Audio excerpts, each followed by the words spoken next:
हिटफ्लिक्स presenting अवतार the last ईयरबेंडर 2024। तो चलिए इसको शुरू करते हैं। इस सीरीज में एक दुनिया को दिखाया गया है जहां रहते हैं चार कबीले। एयर को कंट्रोल करने वाले ईयरबेंडर्स, पानी को कंट्रोल करने वाले वाटर बेंडर्स, जमीन को कंट्रोल करने वाले अर्थ बेंडर्स और आग को कंट्रोल करने वाले फायर बेंडर्स। ये चारों कबीले बहुत ही मिलजुल कर रहते थे।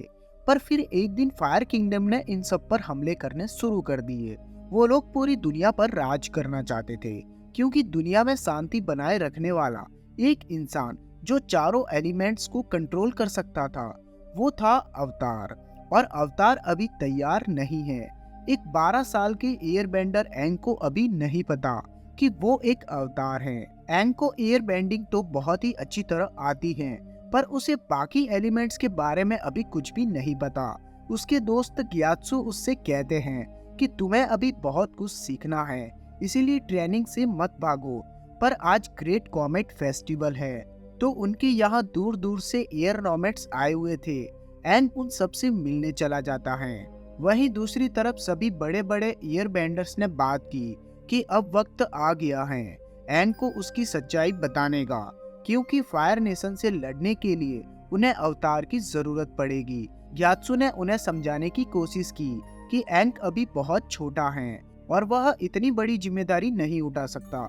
उसे अवतार या उससे संबंधित किसी भी चीज के बारे में नहीं पता। पर कमेटी के बहुत कहने पर उन्हें एंग को उनकी सच्चाई बतानी पड़ी। एंग को जैसे ही पता लगा कि वो एक अवतार है, तो वो दुखी हो जाता है। एंग यहाँ से नहीं जाना चाहता और वो अपने दोस्तों को छोड़ना नहीं चाहता। वो बस एक आम बच्चा बनकर रहना चाहता था। रात को एंग को नींद नहीं आती। वो अपने स्काई दोस्त आपा के पास गया। एंग ने अपने दिल की बात आपा के सामने की। वो बहुत ही डरा हुआ था। एंग अपना दिल हल्का करने के लिए आपा के साथ आसमान में उड़ जाता है, पर पीछे से फायर नेशन ने एयर बेंडर्स पर हमला कर दिया। एयर बेंडर्स ने उनका सामना करने की बहुत कोशिश की, पर उनको कामयाबी नहीं मिली। फायर बेंडर्स यहाँ पर ये सोचकर आए थे कि वो यहाँ पर किसी को भी जिंदा नहीं छोड़ेंगे। तो दूसरी तरफ एंग आसमान में उड़ रहा था। यहाँ भी एकदम से मौसम बदल जाता है। पानी की एक ऊंची लहर ने दोनों को, आपा और एंग को, अपने अंदर बहा लिया। इधर फायर नेशन एयर बेंडर्स को पूरी तरह खत्म कर चुका था। आज की रात फायर बेंडर सबसे ज्यादा ताकतवर है, क्योंकि आज उनके पास कॉमेट की शक्ति थी। तभी पानी में एंग चमकने लगा।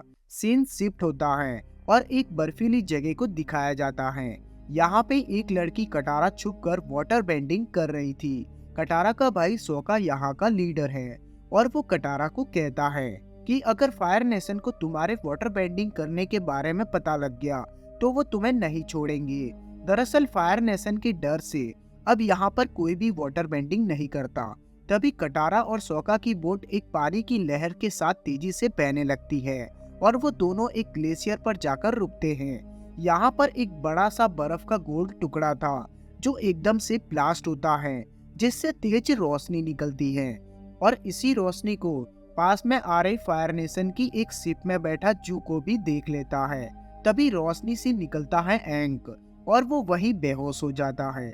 कटारा और सोका एंग को अपने साथ ले जाते हैं, जहां कटारा की दादी उसे देखते ही समझ गई कि वो एक एयर बेंडर हैं। वो सभी लोग चौंक जाते हैं। दूसरी तरफ जूको, जो फायर नेशन का राजकुमार है, उसे यकीन था कि वो रोशनी अवतार की ही थी। दरअसल जूको को फायर नेशन में वापस जाने को तभी मिलेगा जब वो अवतार को पकड़कर वहां पर लेकर जाएगा। अवतार को पकड़ना ही जूको का इकलौता मिशन है। उसके चाचा आयरो इस सफर में उसके साथ थे। तभी एंग को भी होश आ जाता है और वो भागकर पहाड़ की तरफ जाता है। एंग को भागता हुआ देखकर बाकी भी उसके पास आ जाते हैं। तभी एंग उन सबसे पूछता है कि आपा कहाँ हैं? तो उड़ते हुए आपा भी वहाँ पर आ जाता है। तभी एंग सबको बताता है कि वो ग्रेट कॉमेट फेस्टिवल के दौरान तूफान में फंस गया था, लेकिन उसको पता चलता है कि एयर बेंडर्स को तो पिछले कई सालों से देखा ही नहीं गया। फायर नेशन ने सबको मार दिया था और सबसे पहले हमला एंग की घर पर ही हुआ था। और जिस कॉमेट फेस्टिवल की एंग बात कर रहा है वो 100 साल पहले हुआ था। दरअसल एंग पिछले 100 सालों से बर्फ में फंसा हुआ था और इस वक्त वो इस दुनिया का सबसे आखिरी एयर बेंडर है। एंग ये सब जानकर बहुत ही दुखी हो जाता है। तभी कटारा उसे बताती है कि मेरे साथ भी कुछ ऐसा ही हुआ है। जब कटारा छोटी थी तो फायर नेशन ने उन पर हमला किया, जिसमें उसकी माँ की जान चली गई और उसके पिता 3 साल पहले उनसे बदला लेने के लिए निकल गए। नॉर्थ के वाटर बेंडर्स और अर्थ बेंडर्स अभी भी फायर नेशन से लड़ रहे हैं। दूसरी तरफ से जुको एंग को पकड़ने आ रहा था और उनका सामना करने के लिए वाटर बेंडर्स तैयार हो गए। पर तभी उनके सामने ये बात आई कि एंग बस एक मामूली ईयर बेंडर नहीं बल्कि एक अवतार है। फायर नेशन की शिप उसी को लेने के लिए यहाँ पर आ रही थी। जुको उनसे कहता है कि हम यहाँ लड़ने नहीं, बस अवतार के लिए आए हैं। सोका उन्हें अवतार सौंपने लगा, पर कटारा उसे रोकती है और वो कहती है कि हमें अवतार की रक्षा करनी चाहिए, दुनिया को उसकी जरूरत है। तो सोका अपने हथियार से जुको का सामना करने चला गया, पर जुको की ताकत के सामने वो कुछ भी नहीं था। जुको सोका को मारने ही वाला था कि एंग सबके सामने आ जाता है। उसने सभी फायर बेंडर्स को धूल चटा दी, पर वाटर ट्रैप को जलने से बचाने के लिए वो जुको के साथ चलने को तैयार हो जाता है। वही एंग की मुलाकात शिप की जेल में आयरो से हुई। एंग ने उनसे पूछा कि फायर नेशन ने ये जंग क्यों शुरू की, जिसका आयरो के पास कोई भी सही जवाब नहीं था। पर सबके हिसाब से अब ये जंग एंग को पकड़कर ही खत्म होगी। आयरो की जाने के बाद एंग सिपाही से जेल की चाबी चुरा लेता है, तो दूसरी तरफ कटारा और सोका भी एंग को बचाने का फैसला करते हैं और वो दोनों आपा पर बैठकर उसकी ओर निकल गए।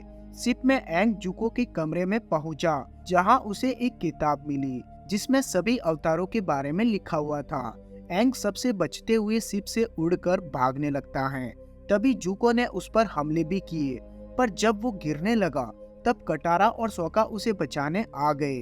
वो सभी जुको के सामने से ही बचकर भाग जाते हैं, पर अब वो वाटर ट्राइब वापस नहीं जा सकते, तो वो सभी एंग के घर की तरफ निकल जाते हैं। यहाँ एंग अपने घर और अपने लोगों की ऐसी हालत देखकर बहुत ही दुखी हो जाता है। उसने जैसे ही ग्यात्सु का कंकाल देखा तो गुस्से से वो फिर चमक उठा। एंग हवा में उड़ने लगता है, सब कुछ टूटने लगता है। तेज हवाओं से कटारा और सोका पहाड़ी से गिरने ही वाले थे कि ग्यात्सु को याद कर एंग को फिर से होश आ जाता है और वो रोने लगता है। उसे नहीं पता था कि उसने क्या किया और कैसे किया। एंग फैसला करता है कि उसे अपने लोगों के लिए, अपने गुरुओं के लिए फिर से ट्रेनिंग करनी होगी। उसे सभी बेंडिंग टेक्निक को सीखकर दुनिया में फिर से शांति लानी होगी। पर साथ ही में जुको भी उसे पकड़ने के लिए तैयार था। जुको की किताब से एंग को पता लगा कि उससे पिछली अवतार क्यूसी आइलैंड से थी, तो शायद वहां जाकर उन्हें कुछ पता लग सके। तभी उनके सामने वाले झोले में से एक उड़ने वाला बंदर निकला। कटारा ने देखा कि इस झोले में उसकी दादी का भेजा हुआ एक लेटर भी है, जिसमें वाटर बेंडिंग की सारी टेक्निक्स थी, जो आगे कटारा की मदद करेगी। वो सभी क्यूसी आइलैंड की ओर निकल गए। दूसरी तरफ जुको भी एक फायर नेशन की हेडक्वार्टर में पहुंच गया था। यहाँ वो आसपास की जानकारी लेने आया था कि कहीं किसी ने कुछ अजीब सा तो नहीं देखा हो, और वो ऐसे अवतार को सबके सामने नहीं ला सकता, क्योंकि यहाँ अगर किसी को भी पता लग गया कि अवतार जिंदा है तो वो उसके पीछे लग जाएगा। एंग और उसके साथी क्यूसी आइलैंड पर पहुंच जाते हैं, पर यहाँ आते ही उन्हें वहाँ के लोगों ने पकड़ लिया। तभी पिछले अवतार की मूर्ति में से एक रोशनी निकली, जो संकेत था कि एंग ही अवतार है। दरअसल क्यूसी आइलैंड के लोग बाहर वालों को यहाँ आने नहीं देते। वो चाहते थे कि एंग भी यहाँ से चला जाए, क्योंकि उसके पीछे और भी बुरे लोग यहाँ पर आ सकते हैं। पर एंग के समझाने पर कि अगर आपकी मदद से मैं अवतार बनना सीख पाऊँ तो एक अच्छी शांति पूरी दुनिया में बना सकता हूँ। तभी यहाँ पर सुकी नाम की एक योद्धा भी अपनी माँ यानी कि यहाँ की लीडर को कहती है कि हमें इनकी मदद करनी चाहिए। वो लोग मान जाते हैं और एंग और उसके दोस्त 2 दिनों तक यहाँ रह सकते हैं। इधर जुको फायर नेशन के कमांडर से मिलता है। जुको को यहाँ के आसपास के सभी नक्शे चाहिए थे, पर कमांडर जाओ को उसके ऐसे नक्शे मांगने पर शक हो जाता है और उसने पता करवाया कि आखिर बात क्या है। कमांडर जाओ को अवतार के बारे में पता लग जाता है। अब वो खुद जुको के पहले अवतार को पकड़ना चाहता है। जाओ जुको के पहले ही क्यूसी आइलैंड की ओर निकल जाता है। वहीं क्यूसी आइलैंड पर एंग और बाकी उसके साथियों ने खाना खाया। एंग वहां के बच्चों के साथ खेलने लगा और बाद में वो अवतार काशी के मंदिर में गया, वहां जाकर उसे पता चला कि पिछले जितने भी अवतार थे वो एंग के ही पिछले जन्म है, तो वो उनसे मदद ले सकता था। एंग ने अवतार काशी से मदद मांगी। उसने एंग को बताया कि उसे सभी बेंडिंग टेक्निक को सीखनी होगी ताकि वो ज्यादा से ज्यादा शक्तिशाली बनकर सबकी रक्षा कर पाए। उसे अवतार के रूप को भी काबू करना सीखना होगा और अवतार रूप उसे हजारों बेंडर्स की ताकत दे सकता था। पर तभी कमांडर जाओ क्यूसी आइलैंड पर आ जाता है। उसके पीछे जूको भी था। जाओ गांव के अंदर जाकर कहता है कि मैंने सुना है कि यहाँ पर कोई बाहर वाला रह रहा है, और उनके बीच जंग शुरू हो जाती है। क्यूसी आइलैंड की युद्ध फायर बेंडर से लड़ने लगे तो इधर से जूको एंग की तरफ आ रहा था। कटारा उसे रोकने के लिए आगे आई। अवतार क्यूसी ने एंग को बताया कि उसे अपने अवतार होने की जिम्मेदारी समझनी होगी, क्योंकि अगर उसने ऐसा कुछ भी नहीं किया तो नॉर्थ में बहुत सारे वाटर वेंडर्स मारे जाएंगे। उन्होंने उसे बताया कि यह आइलैंड भी इस वक्त खतरे में ही है। अवतार क्यूसी ने एंग को एक अवतार की असली शक्तियां दिखाई। वो कुछ ही पलों में जूको गांव के अंदर कमांडर जाओ और उसकी आर्मी को हरा देती है। उसके पास चारों एलिमेंट्स की ताकत थी, जिनसे डरकर फायर बेंडर्स यहाँ से भाग निकलते हैं। दरअसल कियोसी ने एंग के अंदर आकर ये सब किया था। कियोसी के लोग एंग को धन्यवाद करते हैं क्योंकि उसने खोया हुआ भरोसा आज लौटा दिया। उसके बाद वो लोग वहाँ से निकल जाते हैं। उन्हें अब नॉर्दर्न वाटर ट्राइब की ओर जाना है। वही जूको जाओ को कहता है कि अब आगे जाकर किसी को भी अवतार के बारे में मत बताना। पर कमांडर जाओ तभी की तभी ये खबर फायर नेशन के राजा ओजाई को दे देता है, और ओजाई ने अपनी बेटी अजूला को ये सब बता दिया कि तुम्हारा भाई अवतार को ढूंढ चुका है। और इस बात को सुनकर अजूला चिढ़ जाती है क्योंकि वो अपने भाई से जलती थी। दरअसल अजूला और जूको दोनों ही अपने पिता के सिंहासन के लिए लड़ रहे हैं, तो अजूला नहीं चाहती कि जूको अवतार को पकड़कर फायर किंगडम वापस आ पाए। वहीं दूसरी तरफ एंग ओमासु नाम के एक शहर की ओर आगे बढ़ रहा था। यह शहर अर्थ किंगडम का आखिरी आजाद देश था जहां बाहर वाले नहीं आ सकते। वहीं एक जेट नाम का आदमी उनको ओमासु के अंदर जाने में मदद करता है। ओमासु के अंदर जाते ही एंग को एक लड़का टियो दिखा जो एक मशीन की मदद से हवा में उड़ रहा था। पर तभी वहां एक ब्लास्ट हुआ और इसकी वजह से टियो का पिता साही भी यहाँ पर आ जाता है। उन्होंने बताया कि फायर नेशन उनके शहर में ऐसी बमबारी करता रहता है। इस बमबारी से बाहर के लोगों को जख्मी देख एंग ये फैसला करता है कि वो नॉर्थ जाने से पहले यहाँ के लोगों की मदद करेगा। उसने टियो को बता दिया कि वो एक अवतार है। टियो का पिता साई एक मैकेनिक था जो यहाँ के राजा के लिए काम करता है। तभी टियो उन्हें बताता है कि बमबारी करने वाले लोग कहाँ मिलेंगे। वहीं दूसरी तरफ जूको को भी पता लग जाता है कि एंग ओमासु में है। तभी कटारा ने टियो के पिता साई को फायर नेशन के सिपाही से बात करते देखा। यहाँ उस पहले मिले लड़के जेट ने कटारा को बताया कि साई फायर नेशन का जासूस है। जेट ने कटारा के साथ फायर नेशन के उस सिपाही का पीछा किया।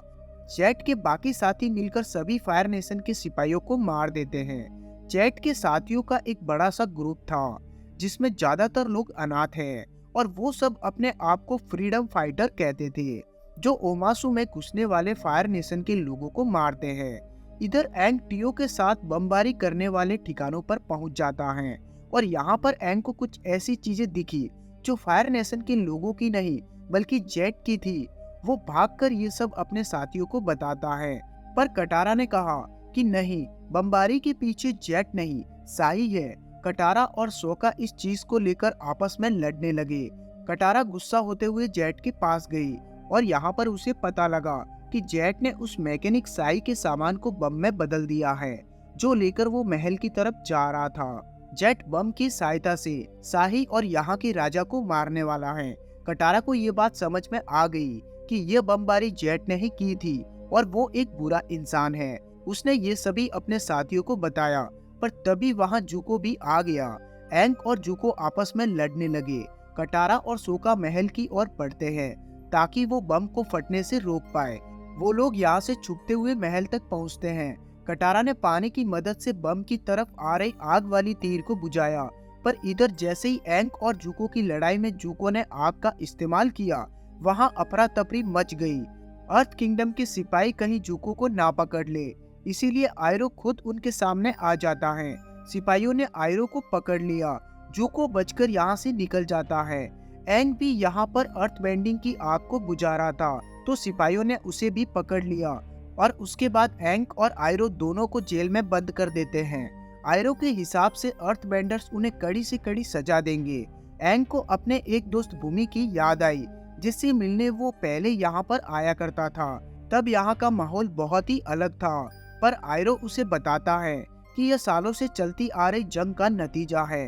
दूसरी तरफ सोका ने साई से पूछा कि क्या आप सच में फायर बेंडर्स के लिए काम करते हैं, तो साई उनको बताता है कि मैं अपने बेटे की जान को बचाने के लिए उनके साथ काम करता हूँ। तभी कटारा को एंग के बारे में पता लग गया कि वो जेल में बंद है। टियो उन्हें वहाँ मौजूद सुरंगों के बारे में बताता है, जिनकी सहायता से वो जेल तक पहुँच सकते हैं, पर ये सुरंगें खतरों से भरी हुई है। वहीं आयरो को कुछ सैनिक उठाकर अपने साथ में लेके जाते हैं। एंग को अर्थ किंगडम के राजा के पास में ले जाया जाता है। राजा ये बात जानता था कि एंग एक अवतार है, और एंग ने जैसे ही राजा की बातें सुनी, वो समझ गया कि ये तो उसका दोस्त भूमि है। भूमि और एंग साथ में दावत पर बैठ गए। यहाँ पर भूमि एंग को कहता है कि लोग जंग में मर रहे थे और तुम आराम से सो रहे थे। दरअसल 100 सालों तक जंग देखने के बाद भूमि बिल्कुल ही बदल चुका है। उसने चलते हुए एंग को फिर से बंदी बना लिया। वो एंग को दिखाना चाहता था कि अवतार का रास्ता इतना भी आसान नहीं है, या एक तरीके से वो एंग के साथ में खेल खेलना चाहता था। भूमि एंग को एक ग्राउंड में लेकर गया, जहां उनके बीच में जंग होगी और इस जंग का अंत होगा किसी एक की मौत। वहीं दूसरी तरफ सोका और कटारा सुरंगों की ओर जाते हैं, जिसकी मदद से वो एंग तक पहुंच सकते हैं। उन्हें सुरंगों के बाहर कुछ लोग मिले, जिन्होंने उन्हें बताया कि इन सुरंगों से अभी तक कोई लौटकर वापस नहीं आया है, पर एक बात याद रखना कि प्यार ही रास्ता दिखाता है। वहीं इधर आयरो को कुछ सैनिक ले जा रहे थे। वो लोग यहाँ गुस्से के मारे खुद ही आयरो को मारने लगे। जंग के वक्त आयरो और फायर नेशन ने उन पर जो हमले किए थे, अब वो उसका बदला आयरो से लेना चाहते हैं। एक सिपाही आयरो को जान से मारने ही वाला था कि उसके साथियों ने उसे रोका। तभी यहाँ जूको और आयरो सभी सैनिकों पर हमला कर देते हैं। आयरो और जूको ने मिलकर सबको मारा। वहीं दूसरी तरफ कटारा और सोका उन सुरंगों में घुस गए थे। वो बहुत देर तक इसमें घूमते रहे। उन्हें ये एहसास हुआ कि ये सुरंगी रास्ता बदल रही है। तभी उन दोनों के आगे एक बड़ा सा जानवर आ जाता है। कटारा और सोका उसे देखकर भागने लगते हैं, और वो जानवर उन पर हमला करने ही वाला था कि डर के मारे सोका और कटारा ने एक दूसरे का हाथ पकड़ लिया। जानवर रुक जाता है। दरअसल ये जानवर देख नहीं सकता, बस ये फीलिंग और इमोशन पर ही रिएक्ट करता था, और प्यार के इमोशन की ये मदद करता है। सोका के कहने पर इस जानवर ने उनके लिए महल तक जाने का रास्ता बना दिया, और वो महल तक पहुंच जाते हैं।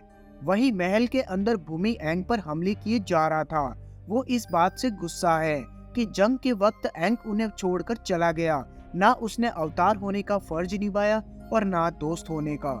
उनकी लड़ाई से ये स्टेडियम टूटने लगता है। दो बड़े बड़े पत्थर भूमि और एंग के ऊपर गिरने लगे। एंग अकेला दोनों पत्थरों को संभाल नहीं पा रहा था, तो भूमि उससे कहता है कि मेरे ऊपर ये पत्थर गिरा दो और ये जंग जीत जाओ। एक अवतार को मुश्किल से मुश्किल फैसले लेने पड़ते हैं, तो भूमि चाहता था कि एंग भी मुश्किल फैसले लेना सीख जाए, पर एंग किसी को भी मरने नहीं देना चाहता। तभी कटारा और सोका भूमि को बचाते हैं। यहाँ एंग ने बिना मुश्किल फैसले लिए अपने दोस्तों की मदद से अपने आप और भूमि दोनों को बचा लिया, और वो ऐसे ही पूरी दुनिया को बचाएगा। एंग ने भूमि को उसके बचपन की एक याद दिखाई, जिससे भूमि को भी बचपन याद आ गया। भूमि एंग और उसके साथियों को नॉर्थ की ओर जाने देता है।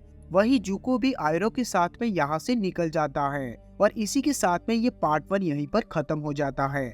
दोस्तों, अगर आप इसका पार्ट 2 देखना चाहते हो तो नीचे कमेंट करके जरूर बताना, और ऐसी इंटरेस्टिंग वेब सीरीज को देखने के लिए चैनल को सब्सक्राइब करके बेल आइकन जरूर दबा देना।